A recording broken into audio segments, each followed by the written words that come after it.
संतान पक्ष से आपको अच्छी खबर सुनने को मिल सकती है। यदि संतान नहीं है तो संतान हो सकती है। 11th के ऊपर गुरु की दृष्टि और गुरु का मार्गी होना आपके लिए निश्चित तौर पर बहुत अच्छे फल करेगा। मनी के फ्लो के लिहाज से मनी का फ्लो आपको बढ़ता हुआ नजर आएगा। चीजें थोड़ी सी सही ट्रैक पे जाती हुई नजर आएंगी आपको उस दिशा में। मेरे YouTube पेज एस्ट्रो नरेश पर आपका स्वागत है। नमस्कार, मैं हूं नरेश कुमार। सबसे पहले उन दर्शकों का धन्यवाद जिन्होंने पेज को सब्सक्राइब किया है, पेज के वीडियोस को शेयर कर रहे हैं, लाइक कर रहे हैं और कमेंट बॉक्स में हमें अपनी राय भी लगातार भेज रहे हैं। दोस्तों, आज के वीडियो में बात करेंगे देवगुरु बृहस्पति की। बृहस्पति जो है वो वक्री अवस्था में चल रहे हैं और 9 अक्टूबर से वक्री हैं। 4 फरवरी को बृहस्पति मार्गी हो जाएंगे। अब बृहस्पति कुंडली में ऐसे ग्रह हैं जो आपको तमाम तरह के संतुष्टि वाले फल देते हैं। धन तो वीनस भी देते हैं, लेकिन संतुष्टि आपको बृहस्पति से ही आती है।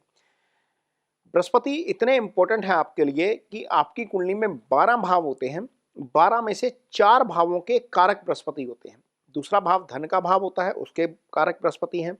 5वां भाव सुप्त भाव संतान का भाव होता है, उसके कारक बृहस्पति हैं।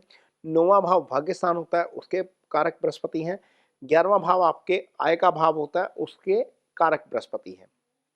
इन 4 भावों के जो है वो बृहस्पति कारक होते हैं। तो मोटे तौर पर आपके भाग्य, आपकी आय और धन, आपकी संतान, ये चारों बृहस्पति के जरिए ही आती हैं। इसके अलावा बृहस्पति जहां पर बैठते हैं वहां का असर करते हैं।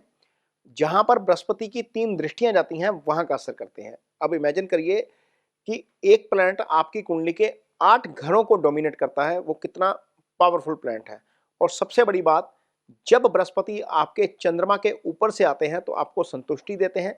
यदि नेटल चार्ट में आपके चंद्रमा के केंद्र में भी आ जाए तो बृहस्पति आपको सांसारिक सुखों से संतुष्ट कर देते हैं। तो ये संतुष्टि का जो भाव है, आय के साथ साथ, फैमिली के साथ साथ, संतान के साथ साथ संतुष्टि का जो भाव है, ये बृहस्पति से ही आता है। और जब बृहस्पति गोचर में कहीं पीड़ित हो जाते हैं, वक्री हो जाते हैं, अस्त हो जाते हैं, तो उसके अच्छे फल नहीं मिलते, या बृहस्पति ने जो अच्छे फल करने होते हैं वो नहीं कर पाते। अब आज की डेट में बृहस्पति जो है वो वृषभ राशि में गोचर कर रहे हैं। ये गोचर 5 राशियों के लिए अच्छा है, लेकिन चूंकि बृहस्पति वक्री हो गए तो उस अवस्था में वो फल नहीं कर पाए। इसलिए 5 राशियां तो ऐसी हैं, 3 राशियां ऐसी हैं जिनके ऊपर इस समय बृहस्पति की महादशा चल रही है। उनके लिए भी चूंकि दशानाथ वक्री हो गया तो वो अच्छा नहीं है। इसलिए और कुछ राशियां ऐसी हैं जिनके लिए बृहस्पति इस समय 6, 8, 12 में चल रहे हैं। उनके लिए भी चीजें जो है वो बहुत अच्छी नहीं चल रही थी।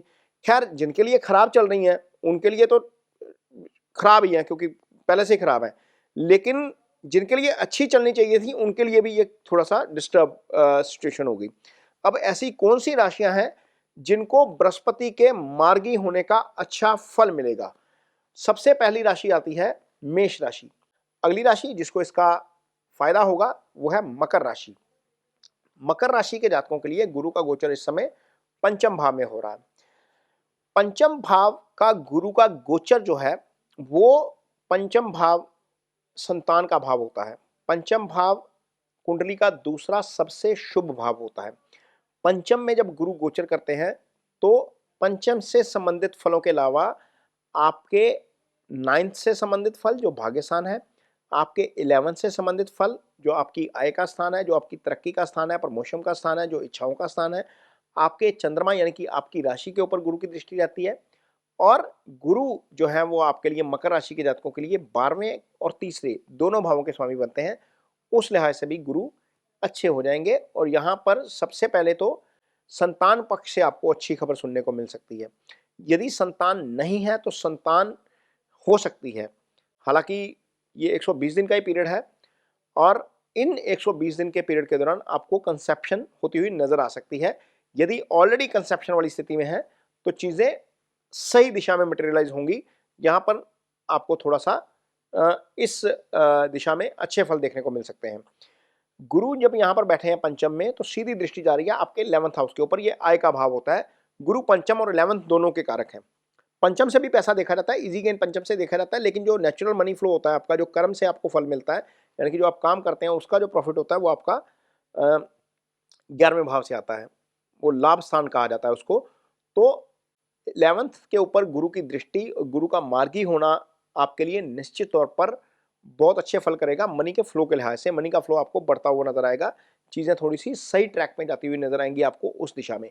यदि आपकी प्रमोशन पेंडिंग है तो वहां पर प्रमोशन को लेकर चीज़ें थोड़ी सी ठीक दिशा में जाती हुई नजर आएंगी। गुरु की दृष्टि आपके लिए निश्चित तौर पर 11वें भाव के अच्छे फल मिलेगी। ये इच्छाओं का भाव अच्छे फल करेगी। ये इच्छाओं का भाव होता है, इच्छाओं की पूर्ति होती हुई नजर आएगी। यदि आपकी अध्यात्म में रुचि है तो निश्चित तौर पर आप इस दौर में थोड़ा सा ज़्यादा अध्यात्म में जाएंगे, क्योंकि गुरु 9वें भाव को देख रहे हैं, 9वें के कारक भी होते हैं। तो यहाँ पर क्या हो रहा है, गुरु 4 भावों के कारक होते हैं। दूसरे भाव को छोड़कर गुरु ने ये पंचम भाव में रहकर आपका पंचम भी एक्टिव कर दिया, आपका 11th भी एक्टिव कर दिया, आपका 9th भी एक्टिव कर दिया। तो ये मार्गी होना गुरु का आपके लिए निश्चित तौर पर अच्छा है। भाई के साथ बेटर तालमेल रहेगा। पराक्रम आपका बढ़ता हुआ नजर आएगा, क्योंकि तीसरे भाव के स्वामी खुद गुरु हैं। और विदेश यात्रा आपकी डेफिनेटली अच्छी रहेगी, क्योंकि आपके लिए 12th हाउस जो विदेश का भाव होता है वो भी उसके स्वामी भी मार्गी स्थिति में आ जाएंगे। तो ये स्थिति अच्छी रहेगी। यदि आपका काम एक्सपोर्ट से जुड़ा हुआ है, इंपोर्ट से जुड़ा हुआ है, तो वहाँ पर भी चीज़ें थोड़ी सी बेटर होती हुई नजर आएंगी। बहुत सारी चीज़ें हो रही हैं, ग्लोबलाइजेशन का दौर है, ट्रंप सत्ता संभाल चुके हैं, तो निश्चित तौर पर बहुत सारी चीज़ें ऐसी हैं जो हमारे लिए पॉजिटिव भी होंगी, नेगेटिव भी होंगी। जितने भी जातक विदेश से जुड़ा हुआ काम कर रहे हैं वहाँ पर चीज़ें थोड़ी सी बेटर होती हुई नजर आएंगी अब गुरु के मार्गी होने के बाद। तो ये प्रभाव रहेगा मकर राशि के जातकों के ऊपर गुरु के मार्गी होने का। अगली राशि जिसको इसका लाभ होगा वो है, अब यहाँ पर जिनकी कुंडली में गुरु की स्थिति कमजोर है, मान लीजिए आपकी कुंडली में गुरु राहु केतु एक्सिस में है, शनि से पीड़ित है, सूर्य से पीड़ित है, अस्त स्थिति में है, वक्री स्थिति में है, आपके चार्ट में गुरु 6, 8, 12 भाव में पड़े हुए हैं, तो गुरु की रेमेडीज जरूर करिए। गुरु की सबसे अच्छी रेमेडी होती है आपके टीचर के साथ आपका कोऑर्डिनेशन कैसा है। क्या आप स्कूल से निकलने के बाद, कॉलेज से निकलने के बाद अपने टीचर को भूल गए हैं, या उनको हर टीचर्स डे के ऊपर याद करते हैं, या उनके साथ कम्युनिकेशन जारी रखते हैं। गुरु की ब्लेसिंग्स आपको टीचर की ब्लेसिंग से ही मिलती हैं। तो सबसे अच्छी रेमेडी ये है कि आप अपने गुरु का रिस्पेक्ट करिए। कोई भी आपका गुरु हो सकता है, वो आपका प्रोफेशनल फील्ड में हो सकता है, वो आपका एकेडमिक फील्ड में हो सकता है, स्कूल में हो सकता है, कॉलेज में हो सकता है। तो ये थोड़ा सा अच्छा रहेगा गुरु की रेमेडी ये वाली। दूसरा, गुरु फलदार पेड़ों के कारक है। तो कोई एक फलदार पेड़ लगाइए, जैसे जैसे वो पेड़ बढ़ेगा उससे आपको गुरु के अच्छे फल मिलते हुए नजर आएंगे। जैसा वीडियो में शुरुआत में बताया कि गुरु बड़े इंपॉर्टेंट ग्रह हैं, तो गुरु का मजबूत होना कुंडली में बहुत जरूरी है। तो ये दूसरी रेमेडी है। तीसरी रेमेडी के तौर पर आप ओम ब्रह्म बृहस्पति नमः का जप कर सकते हैं, ये अच्छी रेमेडी है।